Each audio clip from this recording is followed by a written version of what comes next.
Hi there, I'm Patty Whipfler. I'm the founder and the program director at Hand in Hand Parenting, and I wanted to give you a very quick little encouragement to try this listening tool of special time as a way of dealing with the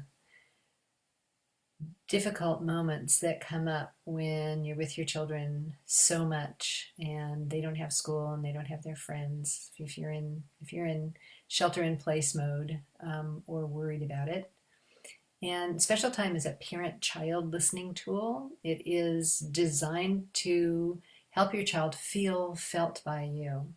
Children really need to feel seen, they need to feel felt, they need to feel understood, they need to feel the sense of connection with us in order to function well, in order to like their siblings, in order to learn new things, in order to be able to be flexible and, kind of go with the flow in the family rather than insisting on their way, their thing, their way right now, which is the sign of a child who really doesn't feel connected. Connection is just a great smoother of relationships. When children feel connected, they like you and they don't mind the things that you have to do or the little postponements that have to be made. They're really okay with all that because they feel filled up inside with the sense that you care. So special time is a way to build that sense. And it is a practice. It's not a one-time thing, although one time is fine. One time is the way we start, but it's a practice. And if you can find a way to do a little bit of it on a regular basis within your family, things will begin to go smoother and smoother. But the more important thing is that you will feel like you know your child better and they will feel like you love them well. It's like it really improves the things that are most rewarding in our relationships with our children. So I'm going to try to be short here. First of all, what to do? How do you do special time if it's such a good thing and if it will smooth my family out a little better? So what you do to start it is you bring some energy, you bring some enthusiasm, you bring an open mind. That's what you bring. And you decide the things that are yours to decide about special time are when to do it, how long to do it, and if there are other parameters like, your sister's in the back bedroom and she's reading a book, so we're going to do special time anywhere but the back bedroom, that kind of thing. So parameters are really just to keep the time a one-on-one time and to really help your child feel your attention. So, and sometimes children want to start with screen time special time, and we recommend that for the first 5 to 10 special times, you go ahead and do that. You climb into screen time if that's what your child wants to do. Which brings us to the second part of special time, which is what your child decides about it. And so you decide the when and the how long, and sometimes the where. With older children, you decide whether there's money to be spent, whether there is a car and we can go places. You decide some of those other parameters too. Because during special time, your child decides what's going to happen. It's your child's decision what to do. So if they want to read a book that they have already read and you're thinking in the back of your mind, no, there's other books on your reading list, let's read something else. You have to put that away and you go, oh, you really like this book. Okay, you want me to read it to you or do you want to read? And you let the whole thing be theirs, their decision, their way. And in general, you let them do things that are not usually allowed, but not dangerous to do. So when my boys were little, we had a sugar bowl on the kitchen table, just like my parents had a sugar bowl on the kitchen table. And what they would want to do with special time is lick their fingers and stick their fingers in the sugar bowl and lick their fingers again. And this was just one of my sons who really had this thing for sugar bowl finger licking. And so I knew that. I knew he was very interested in that. So I would make it a very short special time, 5 minutes. And I would sit across the table from him and beam at him and go, whoa, again, huh? Oh, look at that. I bet that tastes so good. And just basically remember that it's not going to kill him to have a little sugar here, although it's not recommended. It's not going to result in immediate immediate illness, and just allow him the pleasure and climb into the pleasure. It's like it is fun to have sweets. And, but I would make it very short. So at the end of 5 minutes, okay, that's your special time. I'm going to put the sugar bowl aside now, and then special time is over. It's usually good to start short because our attention spans tend to be short when there's a lot of stuff to be done and a lot of concerns in our minds. And to make it a beginning and an end. You also, in order for special time to really work to improve things in your family, you have to name it. You have to call it something. We really don't care what you call it. Daddy and me time, Noah time, if your child's name is Noah. Special time, I'm with you time, anything. And there are a few do's and a few don'ts. The do's are bring enthusiasm, bring some lightness, and absorb everything that your child is non-verbally telling you about themselves during that 5 or 10 minutes. They have interests, they have desires, they have ideas and imagination, and they're dying to show you. And it's really rewarding to show you when they know you will not multitask. So do bring your enthusiasm, do bring your full self, do just, offer the amount of time that you really can pay 100% attention. Do make it one-on-one interaction with you and your child. Do have something else for the other children in the family to do. And if the other children in the family are hanging out, but no one is there for them right now, they're doing activities instead, do make it a very short special time so that the interruption will come after special time was over. There's a few don'ts. Don't teach. Don't give advice. Don't tell them what you want to do. If they go, I don't know what I want to do. Don't fill in the blanks. Just go, oh, okay. Well, maybe I'll think of something. I'll just stay right here. If that happens, then we'll do what you think of. And so just stay relaxed.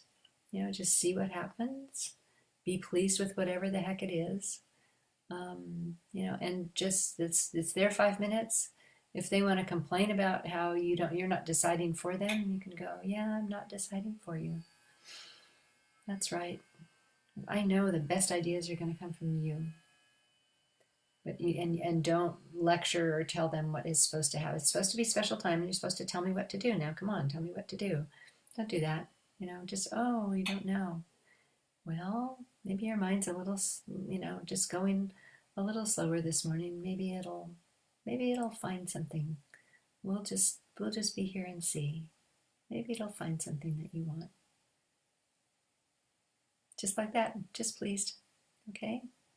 The don'ts are don't multitask, don't give advice, don't tell them what to do, and that's special time. Make sure there's an end. When the timer goes off, then you just give your child a hug and say, thank you so much. We'll try this again tomorrow or Friday or after Daddy comes home or, when Grandma's here. So this is difficult to do when you have multiple children at home because any child who, any child will notice that someone's being given special time and they will come crawl up your back. They will come put their face right in front of your face so you can't look at the child you're trying to pay attention to. They'll, commandeer your face over to where they are. Children can smell special time and they want it. They want that warm, accepting attention. And they deserve it, but you can't give it to them all at once. So there are some strategies for what to do with children when you're the only grown-up at home. No one else can be giving special time at the same time. And they are on our website. Our instructor, Hannah Gurima in the UK, wrote a little post, and I think it's going to be posted here so that you can grab onto that and see what else you can do with the other children in your family. Sometimes when a child is napping, you can do special time with one of the ones who isn't napping. Sometimes a grandparent can give special time via FaceTime or Zoom. You get your laptop out, you set up Zoom, the grandparent is on the other end, full of admiration for whatever the child wants them to see. And so they, through the Zoom camera, can see that the coloring that's being made, or your child can give them a tour of the fort that they've made in the living room, or they can sing songs together. Grandparents can give special time via screens. I've done it. It's really rewarding and really fun, and helps the connections that are rewarding to make, through the larger family. So that's special time. You need to know that children often have feelings at the end of special time. I'm not going to talk about that in this Facebook Live, but you can download a special time booklet and another booklet called Listening Partnerships for Parents, which is our suggestion of what to do with the stresses that are burdening you in your life during this very difficult and uncertain time, by going to handinhandparenting.org/parents together. That's our sort of COVID survival strategy. And 2 free handouts are there for you, plus a list of parent support groups that we're doing. Our volunteer instructors have set up many, many groups that you could join for free just by picking up your phone and dialing. There you will listen to other parents who are under similar stresses, and you will have a chance to be listened to yourself if the call is not too populated.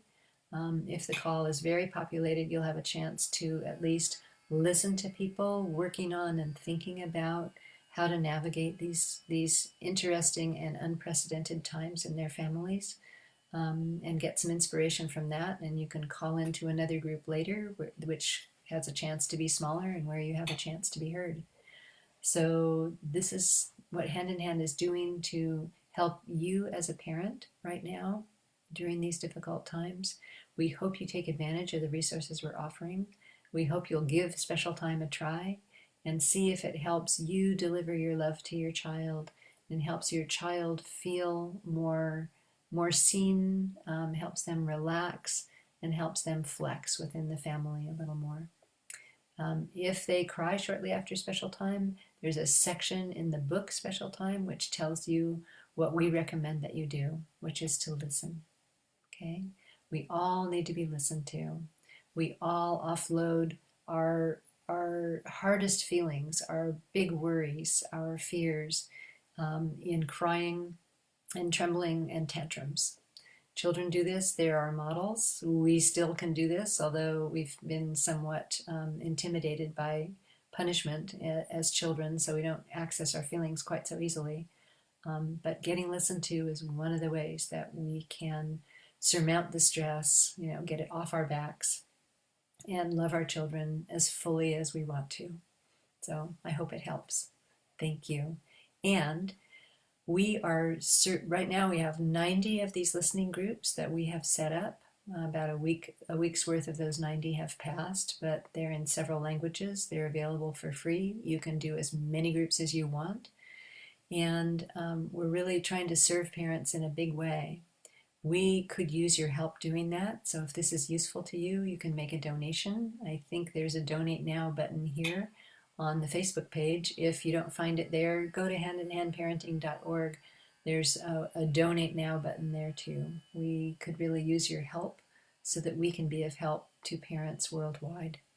Thank you so much. And we'll be seeing you back here again next week to talk more about listening tools as ways of making this time together that is so unusual a good one.